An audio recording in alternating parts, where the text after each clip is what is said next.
April రానే లేదు. ఈ సిబిఎస్ఈ, ఐబీ ఇట్లాంటి స్కూల్స్ వాళ్ళు ఆల్రెడీ 25%, 30%, 40% ఫీజులు పెంచినటువంటి పరిస్థితి ఉన్నది.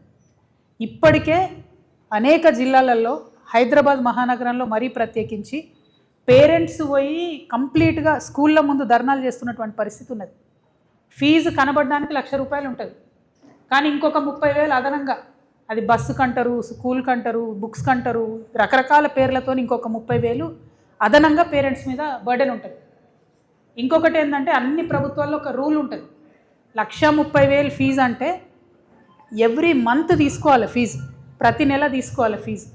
కానీ ప్రైవేట్ పాఠశాలలు ఏం చేస్తాయి, ఫోర్స్ చేస్తాయి పేరెంట్స్ని, మీరు 60% అప్ఫ్రంట్ ఫస్ట్ కట్టేసేయండి.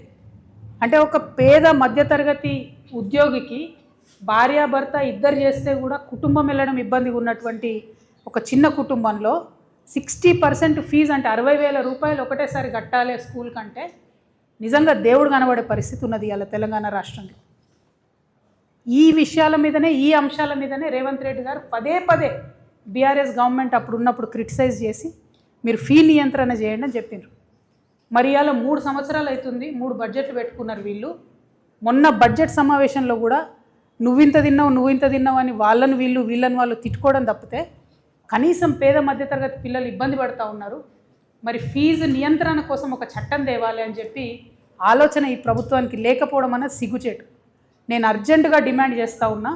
గత 10-12 రోజులుగా ఈ రాష్ట్రంలో, ఈ హైదరాబాద్ మహానగరంలో స్కూళ్ళ ముందట పిల్లల యొక్క పేరెంట్స్ చేస్తున్న ధర్నాలు చూసన్నా మీ ప్రభుత్వం కళ్ళు తెరవాలి. అవసరమైతే స్పెషల్ అసెంబ్లీ సెషన్ పెట్టండి, అర్జెంటుగా చట్టం తీసుకురండి. ఆనాడు తిరుపతిరావు గారి కమిటీ ఏదైతే ఉండనో ఆ కమిటీ కూడా 8 to 10% ఫీజు పెంచుకోమని చెప్పింది ఎవ్రీ ఇయరు. ఇప్పుడు కొత్తగా మీరు చేసినటువంటి విద్యా కమిషన్ రిపోర్ట్లో ఆ రిపోర్ట్ అంతా దరిద్రంగా ఉంది, ఏం బాగాలేదు. ఒకటే ఒక సెంటెన్స్ బాగుంది, ఏంది అంటే ఫీజు నియంత్రణ చట్టం తేవాలి, దాన్ని 7 to 9% పెంచుకోవచ్చు అని ఇప్పుడు ఇచ్చిన విద్యా కమిషను రిపోర్ట్ ఇచ్చింది. కనీసం దాన్నన్నా అమలు చేయండి. స్పెషల్ అసెంబ్లీ సెషన్ పిలవాలి ఈ ప్రభుత్వం చాలా అర్జెంటుగా. ఫీ నియంత్రణ కమిటీ వేయాలి అర్జెంటుగా. ఏ స్కూల్ అయినా సరే 8 to 10% కన్నా ఫీజు ప్రతి సంవత్సరం పెంచుకోవడానికి వీల్లేదు. దాని మీద ఈ ప్రభుత్వం కఠినంగా వ్యవహరించాలని చెప్పి నేను డిమాండ్ చేస్తూ ఉన్నాను.